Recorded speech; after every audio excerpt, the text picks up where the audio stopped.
Hey guys, another day, another JPD vlog. Quick vlog ulit tayo. Date check, January 3, 2025. Punta tayo ulit ng casa kasi i-report natin yung window natin sa rear right passenger. Hindi gumagana.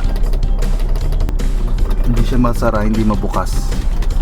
So, gawa natin ng quick content. Report ulit natin. After a year, bumalik na naman siya. So, tingnan natin gagawin ng maintenance natin dito. Let's go, let's go.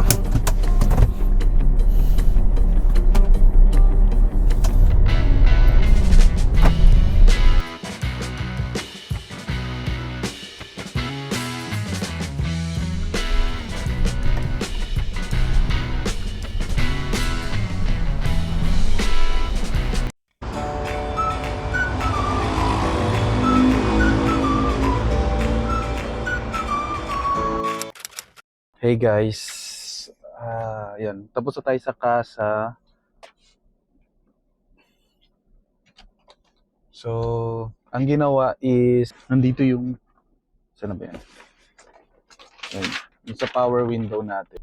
Temporary ang ginawa is nilinis muna yung mismong power window natin, yung mismong mechanical niya. Pero ang pinaka-ultimate na gagawin is papalitan ulit yung main switch.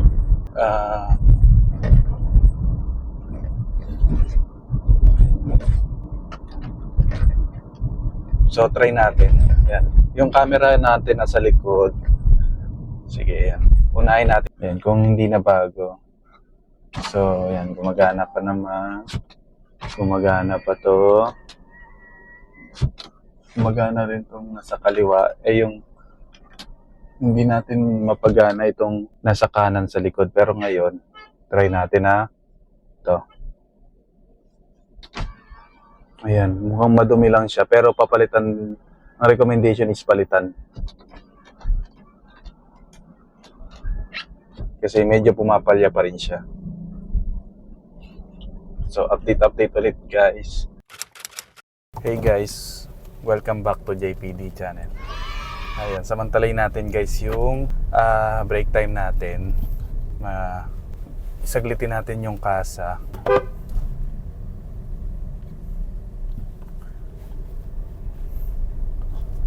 Kasi date check, February 4, 2026. Ayan, kung natatandaan niyo yung vlog natin na pina-check natin to. Kasi yung window natin, hindi ko alam kung kita guys. Yung window natin is bumalik na naman na hindi siya gumagana. Nagkaroon na tayo ng replacement before, brand new, pero same model pa rin yung ginawa. Parang 1 year lang yung lumipas guys, bumalik na naman yung concern. This time around sa kaliwa naman, kanan kasi nilinis lang. Yung kanan nilinis lang, gumagana naman. Try natin, sana kita sa video, pero rinig naman no. Ito. Yan. May time kasi na itong kaliwa ko sa likod hindi gumagana. Parang may delay siya. So dumating na daw yung parang new model na to. Parang malaki na yung makina niya. Tingnan natin kung magawa natin ng video, pero saglitan lang natin, and kung magtatagal, iwanan natin Sonet, balik tayo dito sa Eastwood. So, yun. Let's go guys, tara.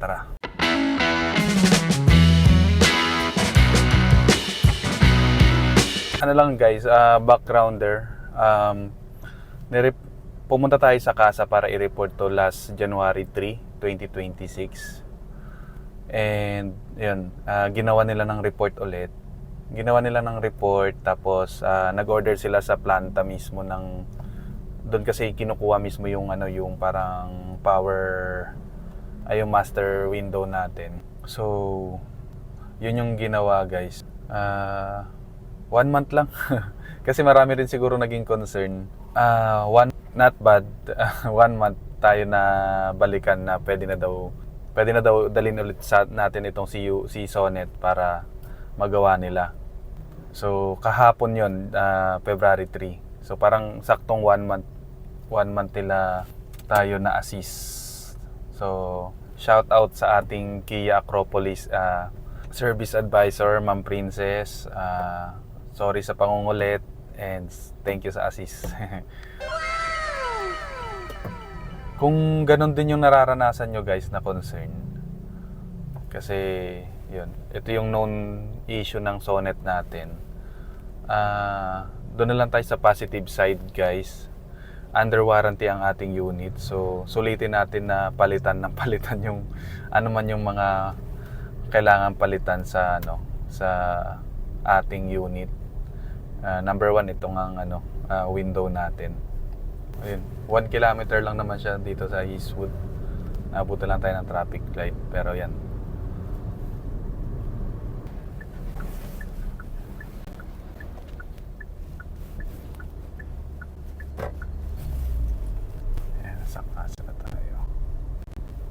Bilis lang. Tara guys. Natin to.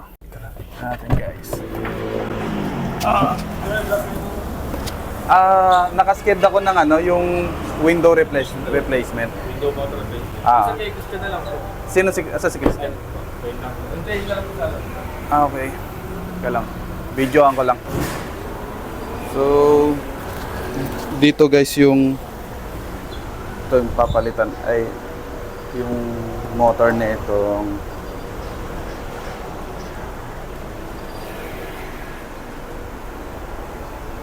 saka dito check natin.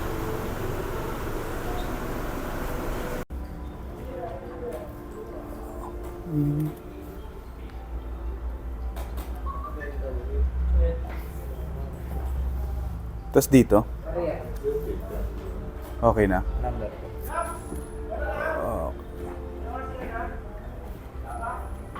Tapos kung kayo na ko itatanong kung saan yung itsura nung ipapalit. Gusto ko sana makakita eh. Dito pa. Okay. Oo.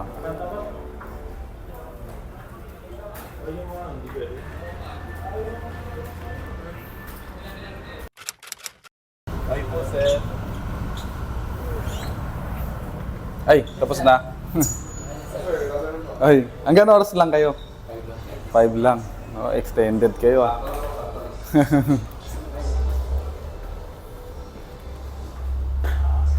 Ito bakit yung difference na difference mo Nasaan ba siya?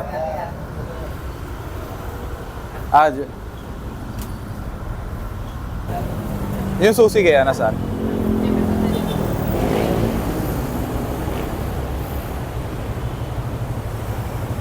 Yan guys. Tingnan natin mamaya. Test natin.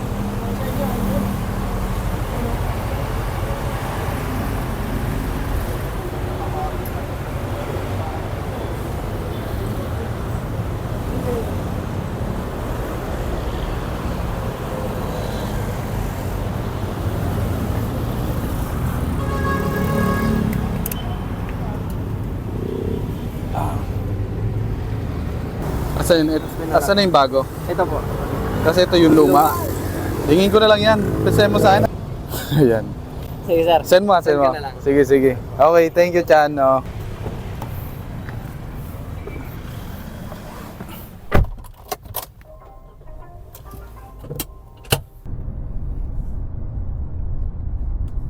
Ayan guys. Pansinin natin.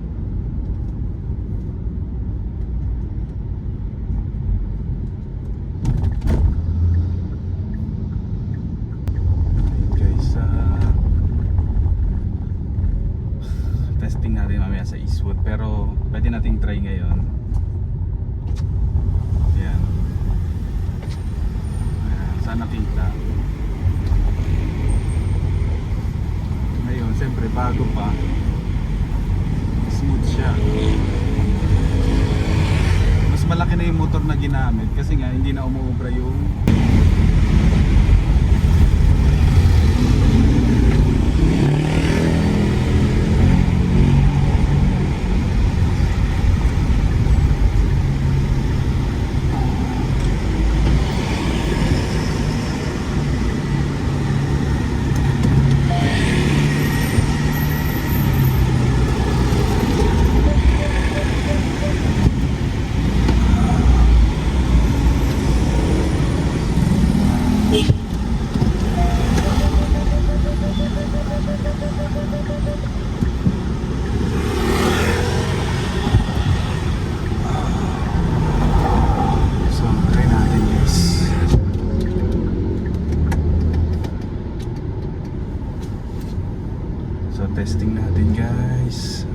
yung problema natin yung dalawa sa likod. Tingnan natin kung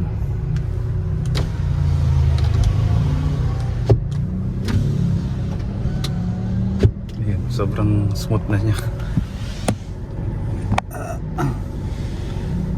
Ayan. Pakita natin yung motor guys na ginamit na mas lumaki na daw. Kahit sa mga nagpalit na, nakita ko may nagano na sila. Yun na yung ano nila, yung motor. So hopefully magtagal na to kasi 1 year lang yung tinagal nung bagong palit lang. December yata yun, last December of 2024. Tapos